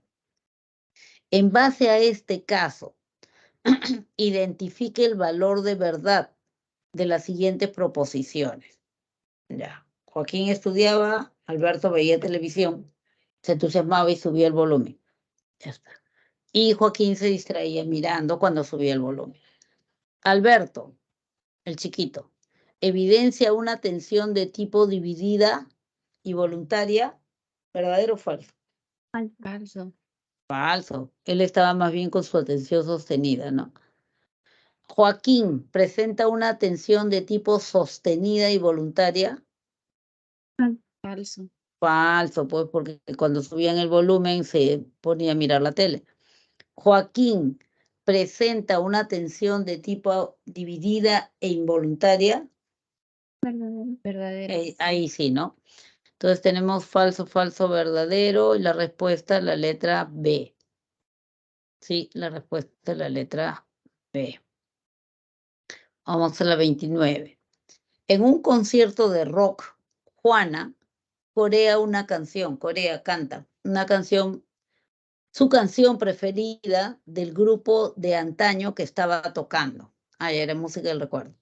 Luego de ello, termina el concierto y escucha las indicaciones para salir ordenadamente, han perifoneado, las cuales sigue con precisión.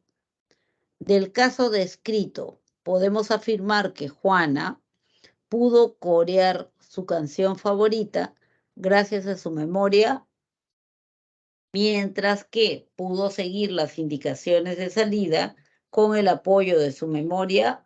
Ya, hay que identificar qué tipos de memoria ha utilizado. Dice, está tocando música del recuerdo y ella está cantando la canción. ¿Qué memoria utilizó ahí? De corto plazo, episódica, de trabajo, de largo plazo, procedimental.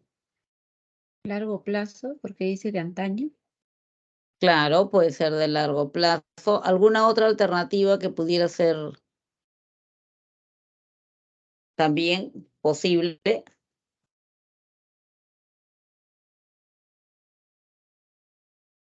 ¿Encuentran alguna otra alternativa posible? No. ¿Qué dicen? ¿A qué se refería procedimental, Miss? Ya, cuando los comportamientos automáticos, las actividades, la secuencia de acciones para realizar una actividad.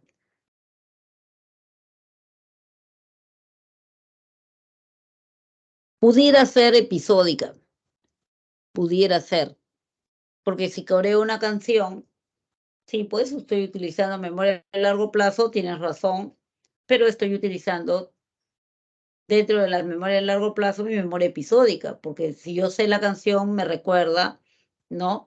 Recuerdo ciertas vivencias que he tenido con la canción. O sea, ya podría ser cualquiera de las dos, las otras no.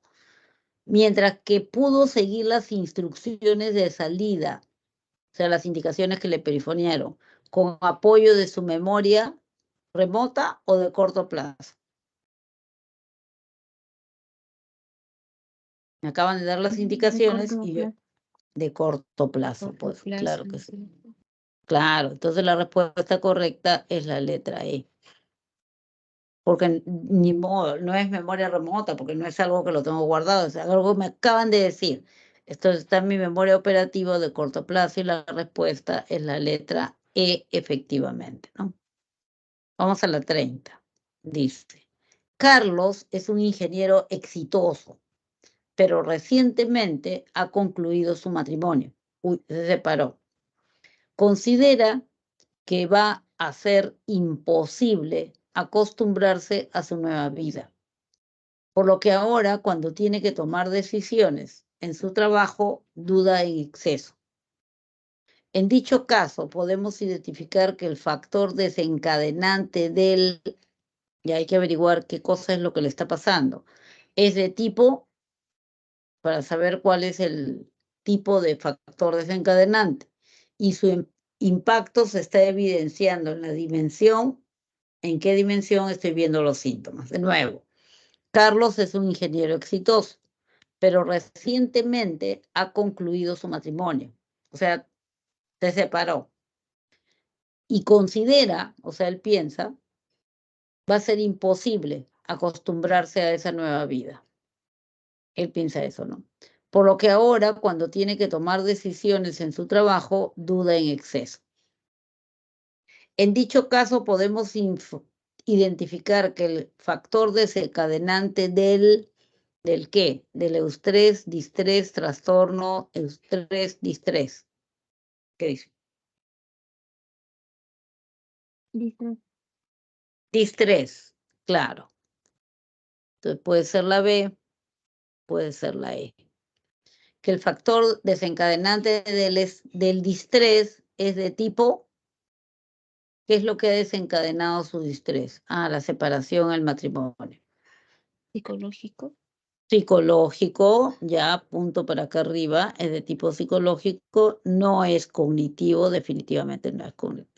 Aunque podría ser porque es un pensamiento, ¿no?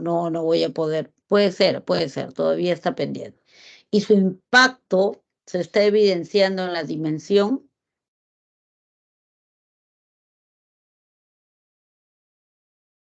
donde está haciendo el efecto de este distrés, donde se está manifestando. Él dice que Cognitivo sería.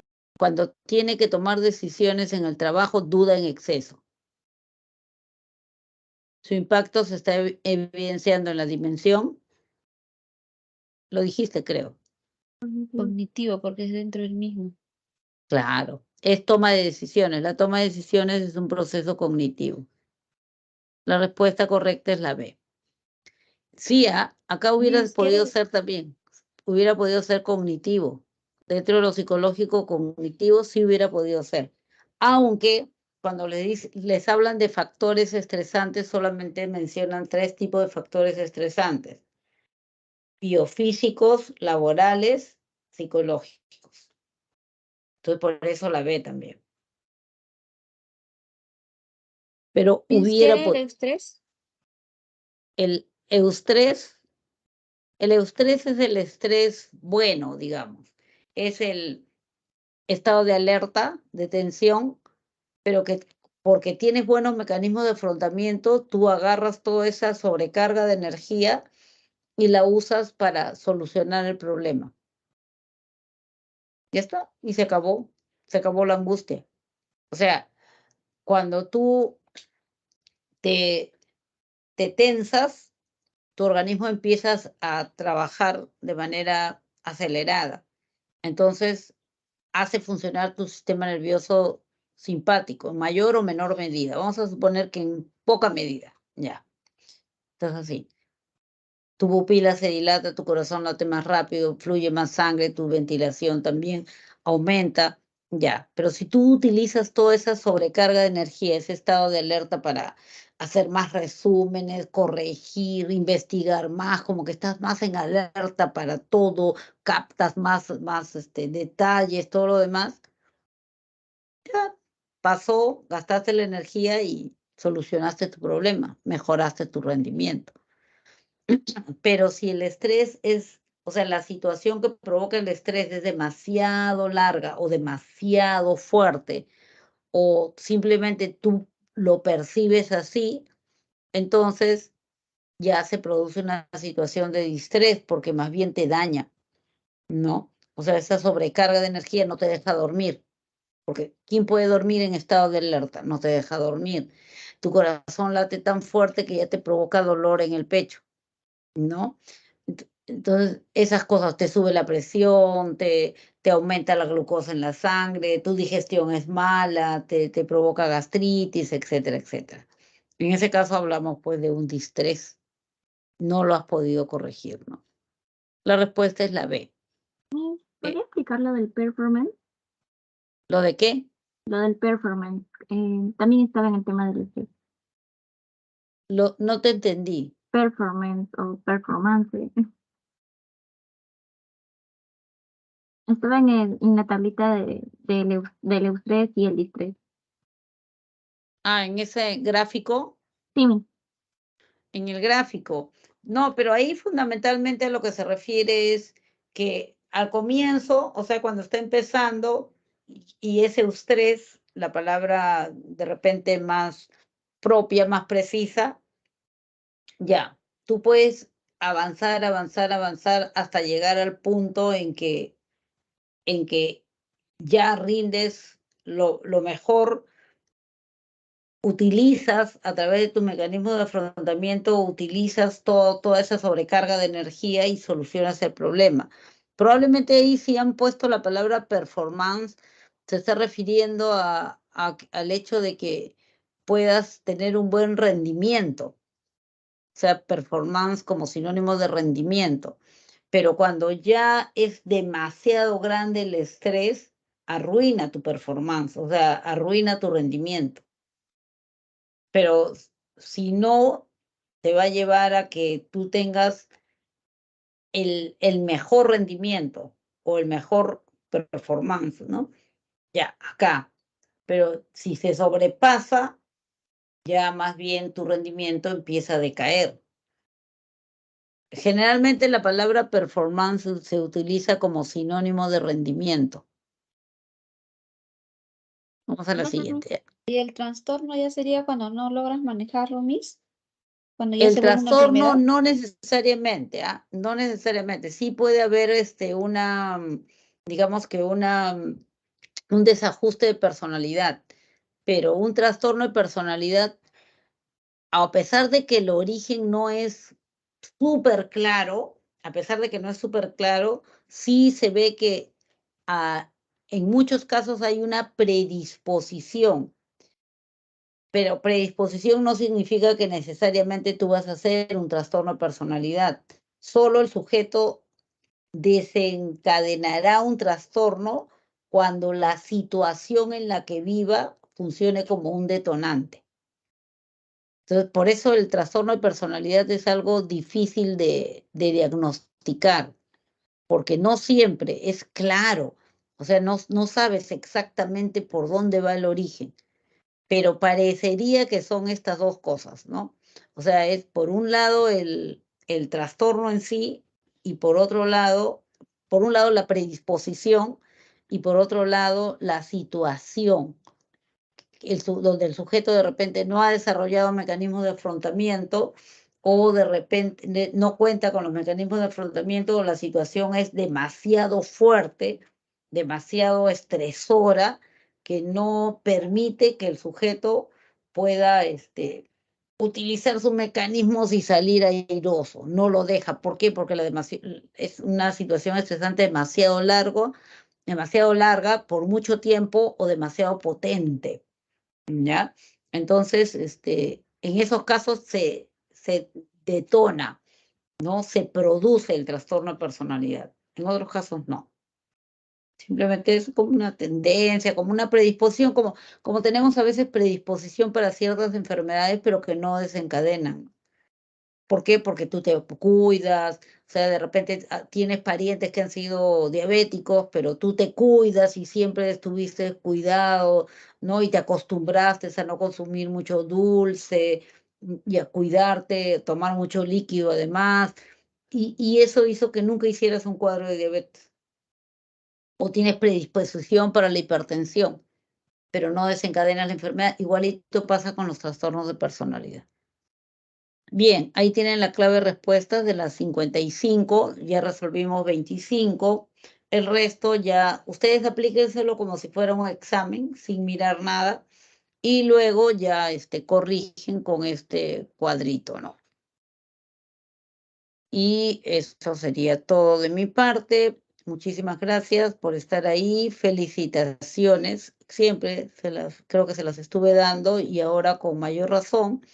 Eh, Felicitaciones, porque han seguido perseverando y perseverando hasta el último, sacando el jugo al centro PRE como debe ser, porque esa es la única manera como tú logras tus objetivos, o sea, exprimiendo al máximo todas las posibilidades que tienes y aprovechando las oportunidades para poder seguir avanzando, para poder seguir mejorando. Eso pronostica un buen final. Así que los felicito nuevamente, reitero mi felicitación y espero haberles ayudado un poquito a entender mejor el curso y a quererlo un poco más y a analizar, utilizarlo, todo el contenido que se ha ido virtiendo, ¿no? Ha sido un placer para mí trabajar con ustedes, trabajar para ustedes y será hasta la próxima oportunidad que nos veamos en la universidad o de repente en algún curso. Gracias, nos vemos. Chao, que Gracias, les vaya. Miss. Muchas gracias, que les vaya súper, súper bien en la vida en general. Chau.